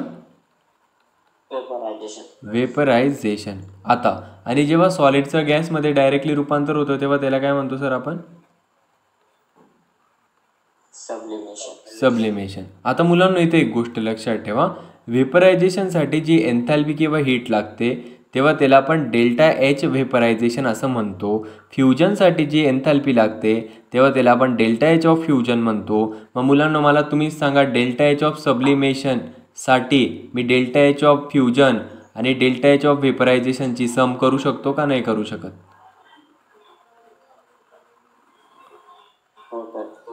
व्हेरी गुड मुलांनो. मग सबलिमेशनची एन्थॅल्पी फाइंड करायची आहे. डेल्टा एच ऑफ फ्युजन आणि डेल्टा एच ऑफ व्हेपरायझेशन दिले, दोन्हींचे फक्त काय करायचे मग तुम्ही तेव्हा?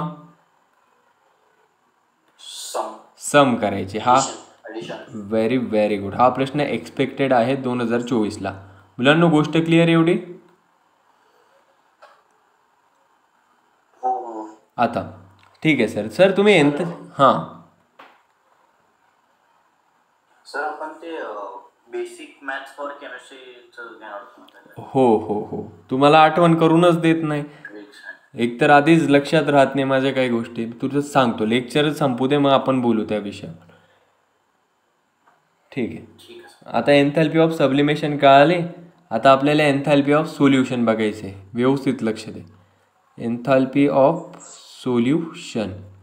सर तुम्ही work done in chemical reaction सांगितलं, आता आम्हाला एन्थॅल्पी ऑफ सोल्युशन सांगा.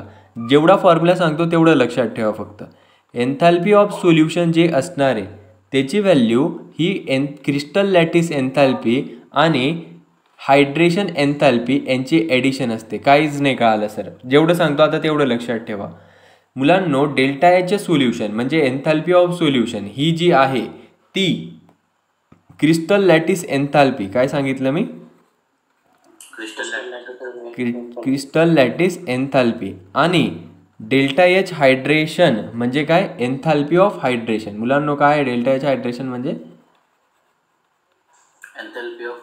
एन्थॅल्पी ऑफ हायड्रेशन. या दोन्हींची जी सम असणार आहे त्याला काय म्हणणार आहे आपण? Of solution. मुलांनो क्लिअर गोष्ट सर्वांना? हो. ठीक आहे, मी प्रत्येक टॉपिक कव्हर करण्याचा प्रयत्न करतोय, त्याच्यामुळं कसं आहे आपले मोस्ट मेजर प्रश्न कव्हर होणारच. आता पुढे सर एवढ्या गोष्टी आम्हाला सर्व कळाल्या. आता मुलांनो अजून एक गोष्ट लक्षात ठेवायची आपल्याला. आता मी काय करतोय, सुरुवातीला आपण सर्व थेरॉटिकल गोष्टी घेऊ आणि त्याच्यानंतर जी बॉन्ड एन्थॅल्पी झाली, केमिकल रिएक्शन झालं, फॉर्मेशन झालं, कंबशन झालं, हे जे सर्व गोष्टी त्या मी तुम्हाला नंतर सांगतो. आता पुढे आपल्याला बघायचं आहे हेज लॉ. कुठला लॉ बघायचा आपल्याला? हेज लॉ नीटचा एकदम फेवरेट पार्ट आहे. प्रत्येक वर्षी नीटला प्रश्न येतो हेज लॉवर बेस्ड. आता हेज लॉने काय सांगितलं तेवढं समजून घ्या फक्त. एक मिनटं, आता हेज लॉ काय सांगतोय ते आधी आपण समजून घेऊ. आता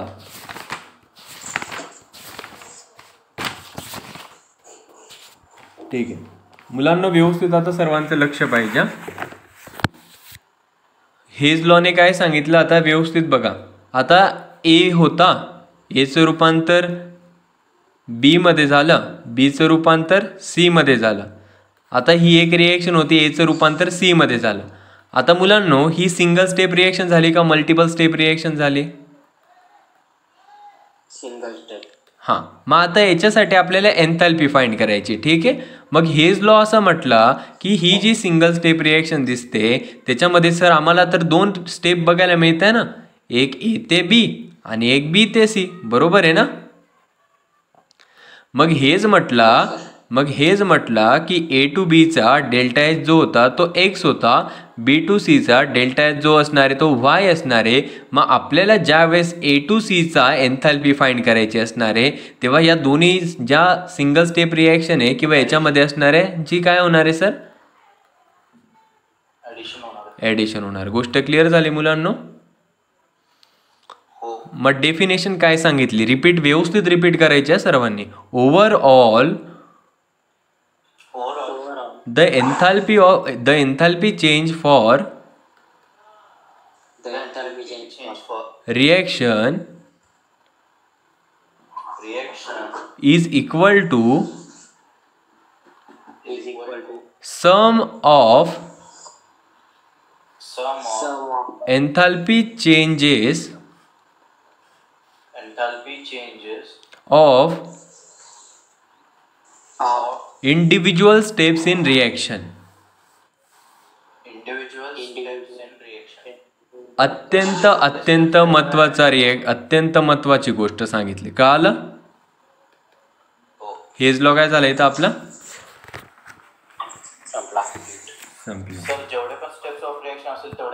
हो सर्वांचे ऍडिशन होणार. पुढे आता सेकंड लॉ ऑफ थर्मोडायनॅमिक्स आपण ऑलरेडी डिस्कस केला, पण पुन्हा प्रणवला व्यवस्थित कळाला नव्हता त्याच्यामुळे आपण घेऊ. सेकंड लॉ ऑफ थर्मोडायनॅमिक्स काय सांगून गेला त्याचं मॅथमॅटिकल फॉर्म्युलेशन येण्याची शक्यता आहे. आता बघा मुलांनो, आता जी पूर्ण एंट्रॉपी असते मी त्याला टोटल एंट्रॉपी म्हणू शकतो. आता पूर्ण जी गोष्ट असणार त्याच्यामध्ये एकतर सिस्टीम असणार आहे आणि त्याच्यासोबत काय असणार आहे, एकतर सराउंडिंग असणार आहे. म्हणजे सर जी टोटल एंट्रॉपी जी असणार आहे कुठल्याही गोष्टीची ती काय असणार आहे sir? Total entropy of system आणि टोटल एंट्रॉपी ऑफ सराउंडिंग या दोन्हीची काय असणार आहे सर? ॲडिशन असणार आहे. Surrounding. Very good. Delta S of system आणि डेल्टा एस ऑफ सराउंडिंग ची सम म्हणजे डेल्टा एस ऑफ टोटल असणार आहे. मग सेकंड लॉ ऑफ थर्मोडायनॅमिक्स सांगून गेला की जो डेल्टा एस टोटल असणार आहे त्याची व्हॅल्यू ऑलवेज ग्रेटर दॅन 0 असणार आहे, कारण की एंट्रॉपीज वाढते म्हटल्यावर डेल्टा एस टोटलची व्हॅल्यू काय असणार आहे? 0 पेक्षा मोठी असणार आहे. मग अजून आपण काय लिहू शकतो की डेल्टा एस ऑफ सिस्टीम आणि डेल्टा एस ऑफ सराउंडिंग यांची व्हॅल्यू देखील काय असणार आहे? 0 पेक्षा मोठी असणार आहे. मोठी लेस कशी असणार? मोठी असणार ना. डेल्टा एस टोटल 0 पेक्षा मोठा, तर डेल्टा एस सिस्टीम आणि सराउंडिंग पण 0 पेक्षा काय असणार आहे? मोठा असणार आहे. आता ठीक आहे, हे दोन्ही जे इक्वेशन्स आहेत ते सेकंड लॉ ऑफ थर्मोडायनॅमिक्सला फॉलो करत आहे. आता पुढे आपल्याला बघायचं आहे गिब्स एनर्जी. कुठली एनर्जी बघायची आपल्याला? Gibbs energy. आता गिब्स एनर्जीचा फक्त फॉर्म्युला लक्षात ठेवा. Delta G is equal to delta H वजा टी डेल्टा एस. हा जो असणार आहे तो गिब्स एनर्जी चेंजचा फॉर्म्युला असणार आहे. सर डेल्टा जी म्हणजे काय असणार आहे मुलांनो? डेल्टा जी म्हणजे असणार आहे गिब्स एनर्जी चेंज. काय असणार आहे? Gibbs energy. Very good Krishna. Delta H म्हणजे काय असणार आहे सर? डेल्टा एच म्हणजे असणार आहे डेल्टा एच म्हणजे असणार आहे एन्थाल्पी चेंज. डेल्टा एच म्हणजे काय असणार आहे? Enthalpy change. आणि डेल्टा एस म्हणजे काय असणार आहे सर? Entropy change. काय असणार आहे? चेंज. Very good sir. म्हणजे आम्हाला 2-3 टी टेम्परेचर असणार, दुसरं काय असणार आहे टी. आता पुढे आता सर डेल्टा जी कळाला. आता डेल्टा जी नॉट काय असणार सर? डेल्टा जी नॉट जो असणार आहे त्याला म्हणणार आहे आपण स्टँडर्ड गिब्स एनर्जी. काय म्हणणार आहे सर? स्टँडर्ड गिव्ह एनर्जी म्हणजे काय मुलांनो? स्टँडर्ड कंडिशन्स असतात. स्टँडर्ड काय असतात? कंडिशन्स. सर उदाहरणार्थ सांगा. स्टँडर्ड कंडिशन जसं की तापमान जे असणार 25 डिग्री सेल्सिअस असणार, कॉन्सन्ट्रेशन जे असणार ते 1 मोलर असणार, प्रेशर जो असणार आहे तो 1 बार असणार. या स्टँडर्ड कंडिशन्स असणार आहे.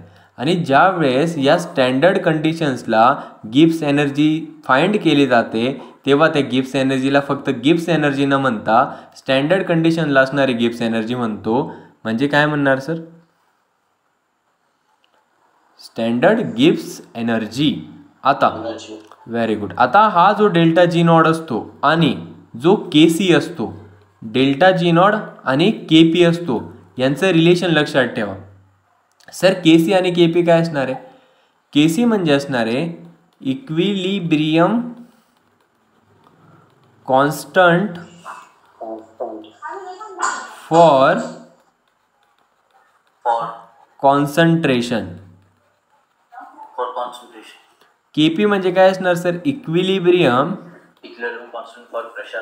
Very good. Equilibrium constant for pressure. आता या दोन्हींचं आपल्याला रिलेशन बघायचं आहे, फॉर्म्युला बघायचा आहे. ज्या वेळेस डेल्टा जी नॉट आणि के सी यांचं रिलेशन बघतो, यांचा फॉर्म्युला बघतो, तेव्हा एक फॉर्म्युला डोक्यात ठेवायचा आहे. तो आहे delta G not is equal to R T log to the base 10 K C. हा काय झाला? डेल्टा जी नॉट आणि के सीचा फॉर्म्युला झाला. आता पुढे के पी साठी काय असणार आहे? Delta G not is equal to -2.303 R T log to the base 10 K P. संपले. इथं फॉर्म्युलेस पण संपले आपले. डेल्टा जी नॉट आणि के सीचं रिलेशन, डेल्टा जी नॉट आणि के पीचं रिलेशन संपलं. आतापर्यंत आपण ज्या गोष्टी बघितल्या त्या सर्व गोष्टी एकदम सोप्या होत्या का नव्हत्या? सर्वच गोष्टी सोप्या होत्या सर. इथपर्यंत क्लिअर झालं सर्वांना?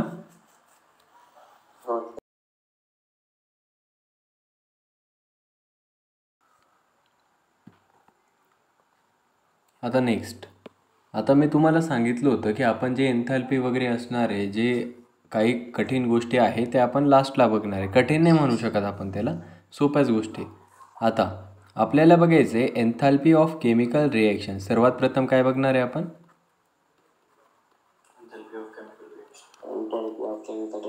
आता एन्थॅल्पी ऑफ केमिकल रिॲक्शन जे असणार आहे मुलांना त्याचा फॉर्म्युला एकदम व्यवस्थित लक्षात ठेवायचा आहे तुम्हाला. तो असणार आहे की summation of enthalpy of reaction जी असणार आहे एन्थॅल्पी ऑफ केमिकल रिॲक्शन जी असणार आहे ती असते summation of enthalpy of product वजा summation of enthalpy of reactant. म्हणजे प्रोडक्ट वजा रिॲक्टंट जी समेशन असतं एन्थॅल्पीचं त्याला आपण एन्थॅल्पी ऑफ केमिकल रिॲक्शन असं म्हणतो. ठीक आहे, एवढं गोष्ट झाली. आता मुलांना याच्यामध्ये 2 केसेस येतात. एकदम व्यवस्थित लक्ष पाहिजे. मी प्रश्न विचारला नाही, सांगता आला नाही तर एकेकाने विचार करून ठेवायचं फक्त. आता डेल्टा एच आर जो असतो ज्या वेळेस त्याची व्हॅल्यू पॉझिटिव्ह असते, म्हणजे जेव्हा एन्थॅल्पी ऑफ केमिकल रिॲक्शनची व्हॅल्यू पॉझिटिव्ह असते आणि जेव्हा एन्थॅल्पी ऑफ केमिकल रिॲक्शनची व्हॅल्यू निगेटिव्ह असते. आता ज्या वेळेस पॉझिटिव्ह असते तेव्हा त्या रिॲक्शनला म्हणतो आपण एंडोथर्मिक रिॲक्शन. कुठली रिॲक्शन म्हणणार आहे आपण? आणि ज्या वेळेस त्याची व्हॅल्यू निगेटिव्ह असणार आहे तेव्हा त्याला काय म्हणणार आहे आपण? Exothermic reaction. आता थोडासा कॉमन सेन्स वापरा. ही गोष्ट तुम्हाला माहिती होती, मला माहिती ऑलरेडी. ही गोष्ट सांगण्याचा माझा उद्देश वेगळा आहे की डेल्टा एच आर पॉझिटिव्ह आहे म्हटल्यावर ही संख्या पॉझिटिव्ह कधी येणार? जेव्हा हा मोठा असणार तेव्हाच तर ही संख्या पॉझिटिव्ह येणार आहे. म्हणजे इथं आम्हाला कळालं की summation of enthalpy of product ज्या वेळेस समेशन ऑफ एन्थाल्पी ऑफ रिॲक्टंटपेक्षा मोठा असणार तेव्हा प्रोसेस कुठली असणार आहे? एंडोथर्मिक. Very good. याच्या एवढ्या एका गोष्टीसाठी मला हे सांगावं लागतं. आणि ज्या वेळेस summation of enthalpy of product is less than summation of enthalpy of reactant तेव्हा का? तर डेल्टा एचची व्हॅल्यू काय येणार आहे? निगेटिव्ह. संपले इथं. हे झालं एन्थाल्पी ऑफ केमिकल रिॲक्शन. आता पुढे आता आपल्याला बघायचं आहे standard enthalpy of chemical reaction किंवा स्टँडर्ड एन्थाल्पी ऑफ रिॲक्शन. काय बघायचं आपल्याला पुढे? Standard enthalpy of reaction. Standard enthalpy of reaction sir म्हणजे काय असणार आहे? आता डेल्टा एच आर याला आपण एन्थाल्पी ऑफ रिॲक्शन म्हटली. आता याच्या डोक्यावर नॉट लिहा तुम्ही. हा नॉट जो असणार आहे तो स्टँडर्ड कंडिशन रिप्रेझेंट करतो. आता याचा पण फॉर्म्युला तोच असणार आहे. काय असणार sir? Delta H not R is equal to summation of standard enthalpy of product standard enthalpy of formation of product वजा summation of standard enthalpy of formation of reactant. Sir नाही कळालं, व्यवस्थित सांगा सर. हा फॉर्म्युला नाही कळाला. याचं directly आपण एक्झाम्पल घेऊ. इथपर्यंत क्लिअर झालं? हो सर. ठीक आहे. आता इमॅजिन करा आपल्याकडे 2 मोल्स ऑफ C2H6 गॅसियस दिला आहे. त्याच्यामध्ये आपण 7 मोल्स ऑक्सिजनचे ॲड केले गॅसियस. आणि या रिॲक्शन होताना आपल्याला 4 CO2 आणि 6 H2Oचे मोल्स मिळत आहे. H2O जो की आहे लिक्विड, CO2 जो आहे गॅसियस. आता त्यांनी काय दिले की त्यांनी डेल्टा एच नॉट एफची व्हॅल्यू दिली आहे, डेल्टा एच नॉट एफ CO2ची व्हॅल्यू दिली आहे वजा 393.5 किलो जूल पर मोल. इथं क्वेश्चन घेतो आहे मी, लक्ष द्या व्यवस्थित. पुढे डेल्टा एच नॉट एफ जो H2O आहे त्याची व्हॅल्यू त्यांनी दिली आहे वजा 285.8 किलो जूल पर मोल. त्याच्यानंतर तिसरी व्हॅल्यू दिली त्यांनी delta G not F C2H6 याची व्हॅल्यू दिली वजा 84.9 किलो जूल पर मोल. आता त्याने काय विचारलं आहे की स्टँडर्ड एन्थाल्पी ऑफ रिॲक्शन काय असणार आहे? Standard enthalpy of reaction is equal to question mark. मुलांना आता काय करायचं आहे तुम्हाला? माईक म्यूट करून घ्यायचं आहे ना सर्वांनी. आता सुरुवातीला तुम्हाला रिॲक्शन वाचायची. रिॲक्शन व्यवस्थित लक्ष देऊन वाचायची की 2 C2H6 गॅसियस दिले, त्याच्यानंतर 7 मोल्स ऑफ ऑक्सिजन गॅसियस दिले, याच्यापासून आपल्याला 4 मोल ऑफ CO2 गॅसियस मिळत आहे आणि 6 मोल्स ऑफ H2O लिक्विड मिळत आहे. आता standard enthalpy of chemical reaction विचारले आहे म्हटल्यावर तुम्हाला एक फॉर्म्युला वरचाच आठवायला पाहिजे की delta H not R is equal to summation of standard enthalpy of formation of product वजा summation of standard enthalpy of formation of reactant. ही गोष्ट तुम्हाला आठवणार. Very good. आता सर काय सर आम्ही काय करू आता पुढे? आता काय प्रोडक्ट काय काय बघा तुम्ही, CO2 आहे आणि H2O आहे. ठीक आहे, मग काय करा तुम्ही सुरुवातीला 4 लिहा, त्याच्यानंतर काय लिहिणार? Enthalpy of standard enthalpy of formation product आहे ना, मग तो काय असणार आहे? CO2 आहे का नाही एक, मग CO2चं लिहा. ठीक आहे, त्याच्यानंतर समेशन आहे म्हटल्यावर सम करायचे प्रत्येक प्रोडक्टला असणाऱ्याचे. वॉटर पण प्रोडक्ट असणार आहे, मग 6 लिहिलं आपण. त्याच्यानंतर पुन्हा डेल्टा एच नॉट एफ, इकडं आपण वॉटर लिहिलं. एवढी गोष्ट आम्हाला कळाली सर. पुढे आता हे झाल्यानंतर वजा करायचं आहे सर. वजा रिॲक्टंटची एन्थाल्पी वजा करणार ना, मग 2 लिहिला सर कारण की इथं 2 होता. त्याच्यानंतर काय केलं आपण? डेल्टा एच नॉट एफ, इकडं काय होता? C2H6. त्याच्यानंतर सम केले आम्ही, इकडं काय असणार आहे? 7 आणि delta H naught F of O2 काय केलं आपण इथं लिहिलं. आता सर पुढे मुलांना मी एक गोष्ट सांगतो तेवढी लक्षात ठेवा. जो इलिमेंट असणार आहे, इलिमेंट म्हणजे काय, समजा O2 आहे त्याच्यामध्ये OO, इमॅजिन करा O3 त्याच्यामध्ये OOO, इमॅजिन करा N2 आहे त्याच्यामध्ये NN आहे. जो इलिमेंट असणार आहे जसं की O2, O3 आणि N2 यांच्यामध्ये स्टँडर्ड एन्थॅल्पी ऑफ फॉर्मेशनची व्हॅल्यू जी असणार आहे किंवा स्टँडर्ड एन्थॅल्पी ऑफ रिॲक्शनची जी व्हॅल्यू असणार आहे त्याला आपण 0 कन्सिडर करणार आहे. आता इकडं काय केलं, 4ला ॲज इट इज लिहिलं. डेल्टा एच नॉट CO2ची व्हॅल्यू किती होती माझ्याकडे -393.5. आपण सम केले, इकडं 6 होता. पाण्याची व्हॅल्यू किती होती -285.8. त्याच्यानंतर -2 गुणिले याची व्हॅल्यू किती होती माझ्याकडे -84.9. आणि इथं इलिमेंट असल्या कारणामुळे याला काय कन्सिडर केलं आपण 0. पुढे मुलांनो ज्या वेळेस आपण ह्या छोट्या छोट्या गोष्टी केल्या तेव्हा माझ्याकडे याची व्हॅल्यू आली. येस आता पूर्ण आधी व्यवस्थित प्रश्न सॉल्व करू आपण. याचं आलं याचं 1714.8 आणि मायनस काय होणार आहे प्लस होणार आहे. याचं उत्तर आलं 169.8. ज्यावेळेस आपण यांची वजाबाकी बेरीज केली खाली, फायनल उत्तर माझ्याकडे आलं 3119 किलो जूल. हे जे उत्तर होतं ते माझ्याकडे स्टँडर्ड एन्थॅल्पी ऑफ रिॲक्शनचं आलं होतं. अशा पद्धतीने प्रत्येक क्वेश्चन तुम्हाला सॉल्व करायचा आहे. अशा पद्धतीने प्रश्न तुम्हाला येणार. हा मी फार ॲडव्हान्स प्रश्न घेतला, याच्यापेक्षा सोपे प्रश्न येणार. इथपर्यंत कळालं सर्वांना? हो सर. ठीक आहे. आता जीवन राहतील का सर? हो, व्हॅल्यूज गिवन राहणार आपल्याला. आता तिसरा फॉर्म्युला आपल्याला बघायचा आहे. तिसरा फॉर्म्युला जो असणार आहे तो असणार आहे स्टँडर्ड एन्थॅल्पी ऑफ कंबशन. तिसरा फॉर्म्युला कुठला असणार आहे? Standard enthalpy of combustion. Sir standard enthalpy of combustion कसं काढणार आहे? मुलांनो जर का तुम्हाला स्टँडर्ड एन्थॅल्पी ऑफ कंबशन काढायचं आहे तर फॉर्म्युला सेम आहे. फॉर्म्युला डिफरंट आहे का सर? बिलकुल नाही. फॉर्म्युला तोच यूज करायचा आहे तुम्हाला. माईक प्लीज माईक म्यूट करा. स्टँडर्ड एन्थॅल्पी ऑफ कंबशन ज्यावेळेस आपल्याला काढायचं असणार आहे तेव्हा आपल्याला स्टँडर्ड एन्थॅल्पी ऑफ फॉर्मेशन माहीत असणं गरजेचं आहे. आता तुम्हाला सेम गोष्ट रिपीट करायची की standard enthalpy of formation of product, त्याच्यामधून आपल्याला काय वजा करायचं आहे? Standard enthalpy of formation of reactant, याला आपल्याला सबस्ट्रॅक्ट करायचं आहे. आणि ज्यावेळेस आपण ह्या गोष्टी करणार आहे त्यावेळेस मला standard enthalpy of combustion easily मिळणार आहे. ही झाले स्टँडर्ड एन्थॅल्पी ऑफ कंबशन. आता पुढे and most important, very important, most expected question for this year तो बघणार आहे आपण, चौथा. आता चौथा जी गोष्ट असणार आहे ती असणार आहे बॉन्ड एन्थॅल्पी. सर बॉन्ड एन्थॅल्पी म्हणजे काय? बॉन्डला तोडण्यासाठी लागणारी ऊर्जा is known as a bond एन्थॅल्पी.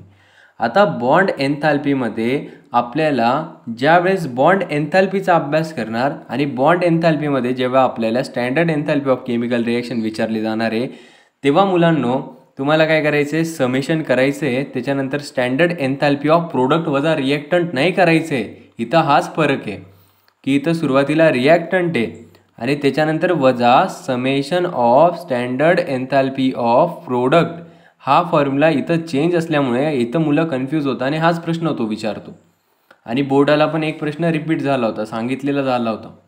तुम्हाला माहिती नाही माहीत, मला माहीत नाही, पण बघायचं आहे व्हिडिओचा. आता standard enthalpy of chemical reaction when bond enthalpy is given then we use the formula summation of standard enthalpy of reactant वजा summation of standard enthalpy of product. Sir याचा आम्हाला एक एक्झाम्पल द्या. ठीक आहे, एक्झाम्पल मी सांगतो, नो प्रॉब्लेम. आता मुलांनो एक्झाम्पल व्यवस्थित समजून घ्यायचं. आपल्याला एक क्वेश्चन दिला आहे, त्या क्वेश्चनमध्ये सांगितले की कॅल्क्युलेट करायचे तुम्हाला स्टँडर्ड एन्थॅल्पी. कॅल्क्युलेट करायचं सर आम्हाला standard enthalpy. Sir standard enthalpy calculate करायची म्हणजे काय? Delta H not R is equal to question mark आहे. आता मुलांना बघा, जेव्हा रिॲक्शन दिली, आता त्यांनी काय दिली रिॲक्शन, N2H4 दिला, त्याच्यानंतर H2 दिला आणि त्याच्यानंतर काय दिलं त्यांनी 2 मोल्स ऑफ अमोनिया दिले. आता याच्यामध्ये काय केलं त्यांनी, delta H not of NH जो बॉन्ड होता त्याची एन्थॅल्पी दिली ती 8-9. डेल्टा एच नॉट जो HH होता त्याची व्हॅल्यू दिली त्यांनी 435. आणि डेल्टा एच नॉट जो एन होता त्याची व्हॅल्यू दिली त्यांनी 159. म्हणजे सर इथं बॉन्डची एन्थॅल्पीची व्हॅल्यू दिली आहे.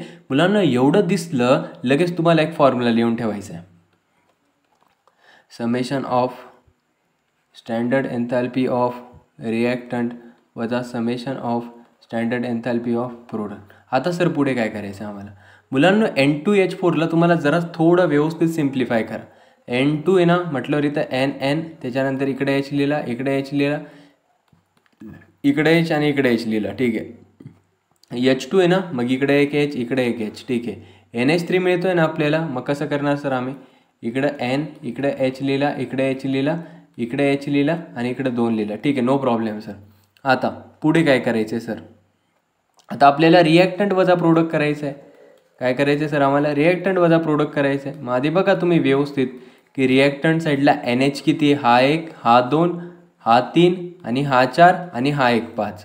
म्हणजे रिॲक्टंट साईडलाच बघायचं झालं तर आपल्याला NN1 बघायला मिळाला, NH4 बघायला मिळाले आणि HH1 बघायला मिळाला. मग या सर्व बॉन्ड्सची एन्थॅल्पीची तुम्हाला ॲडिशन करावी लागणार आहे. म्हणजे काय बघायला मिळालं सर आम्हाला 4 तर निसते डेल्टा एच नॉट NH साठी एन्थॅल्पी बघायला मिळाली. त्याच्यानंतर सर आम्हाला 1 NNची बघायला मिळाली. 1 गुणिले delta H not of NN लिहिलं सर आम्ही. त्याच्यानंतर सोबत आम्हाला 1 delta H not of HH बघायला मिळालं सर. ठीक आहे. हे झालं रिॲक्टंटचं सर्व. आता वजा काय करणार सर आम्ही आता बघायचं झालं तर NH हे NH ओव्हरऑल 3 झाले एकामध्ये. मग 2मध्ये किती असणार ते 6 असणार. मग 6 डेल्टा एच नॉट ऑफ काय लिहिणार सर आम्ही NH. आता तुम्हीच बघा मला NHची व्हॅल्यू दिली का त्याने दिली आहे. किती दिली त्याने 389. सगळ्या व्हॅल्यूज पुट करा. 1 × 159 प्लस डेल्टा एच नॉट HHची किती दिली 435 वजा 6 याचे किती दिले 389. आता या लहान लहान मुलांच्या गोष्टी करा. 159 प्लस 1 × 435 वजा 2 × 389 उत्तर येणार आहे वजा 184. ही आली आपली स्टँडर्ड एन्थॅल्पी ऑफ रिएक्शनची व्हॅल्यू. मुलांनो जर का विचार करायचा झाला तर सरांनी इथंपर्यंत सर्वच्या सर्व चॅप्टर एकदम व्यवस्थित डिटेलमध्ये केलेलं आहे. आता मला फक्त यूट्यूबच्या विद्यार्थ्यांना एकच गोष्ट सांगायची आहे की आपण थर्मोडायनॅमिक्स 1 शॉटमध्ये एकदम व्यवस्थित डिटेलमध्ये कवर केलं आहे. तुम्हाला फक्त एकच गोष्ट करायची आहे लेक्चर व्यवस्थित बघायचं आहे, प्रश्नांची प्रॅक्टिस व्यवस्थित करायची आहे, रिव्हिजन व्यवस्थित करायची आहे. 100% मिळणं काही कठीण गोष्ट नाही. ठीक आहे. एवढी गोष्ट तुम्ही लक्षात ठेवा. आवडलं असणार तर लाईक शेअर सबस्क्राईब कमेंट मुलांपर्यंत पोहोचवणार असा सरांना विश्वास आहे. आता एवढ्या गोष्टी लक्षात ठेवू शकता तुम्ही. सर्वांना ऑल द व्हेरी बेस्ट.